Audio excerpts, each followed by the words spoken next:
I think I've finally wrapped my head around the current dating dilemma, and my realization has kind of terrified me more than I thought it would.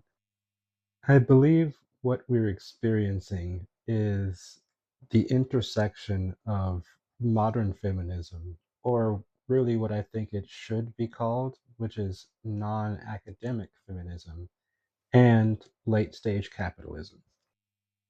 In the age of social media, where you can project your ideas and people will generally accept them without fact checking them as long as it sounds good to them, I believe that social media has facilitated kind of this hurricane of anti male, anti patriarchy energies, or, just mentalities that have quite certainly and quite frankly gone overboard, and we are reaching a definite tipping point. Pair this with the fact that a lot of modern women were not taught accountability. So, like, instead of looking at the situation introspectively and seeing how their behavior is affecting the situation, they're just projecting everything that's going wrong right now on men. And not only can they do that, but they have a platform that almost everyone is on right now in order to spread these thoughts. The other main culprit is late stage capitalism. Realistically, the notion that came from the previous generation that it is men's responsibility to buy a home, buy the car, buy the house, and supply for the family was actually feasible within that economy. It was entirely feasible. I mean, my grandfather had like 12 children, and he was the only person in that house that was working until, the kids turned 16 or whatever. So, like, they managed to survive and to raise 12 kids off of one uneducated person's salary.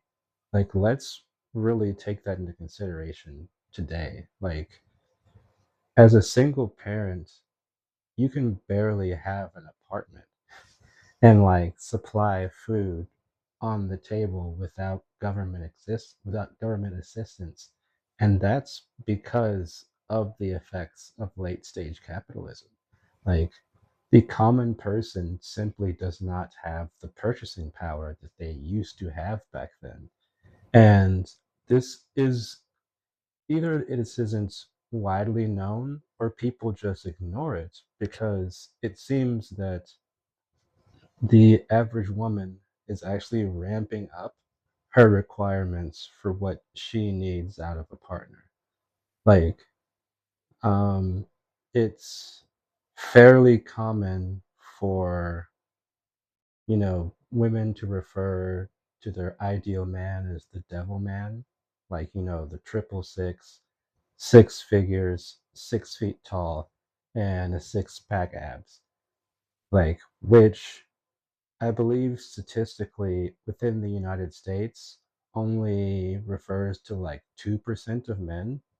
So essentially, all the women are trying to fight over 2% of men, theoretically, in today's mindset, which is obviously mind bogglingly insane. It's like, and if you hear some of these videos that are really, really popular amongst modern women, you'll hear themselves referring to themselves as like, queens, as royalty, as a princess. Like, I'm a princess looking for her prince, or I'm a queen looking for my king.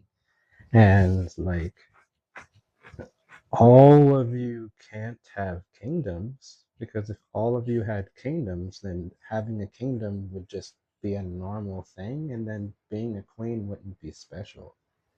Like, I'm sorry, but what makes Beyonce and Taylor Swift and I don't care, Cardi B and I don't know, other people, like what makes them special is the fact that they are special. Like you don't just get to be special because you exist. Like, it's it's just, and like women are going to have to deconstruct their mentality on both of their things, on both of these things themselves. Because obviously, if I tell them it's mansplaining, like the information that I could be presenting could be 100% correct, but because so many modern women distrust anything that men have to say, yet they still really want men, um, like it just makes it impossible for us to communicate with them. So like this is a thing that I think that women are going to have to address. And I'm putting this out there just hoping that like, someone shares it with someone else and this kind of gets some steam because this is a realistic tipping point that we are reaching.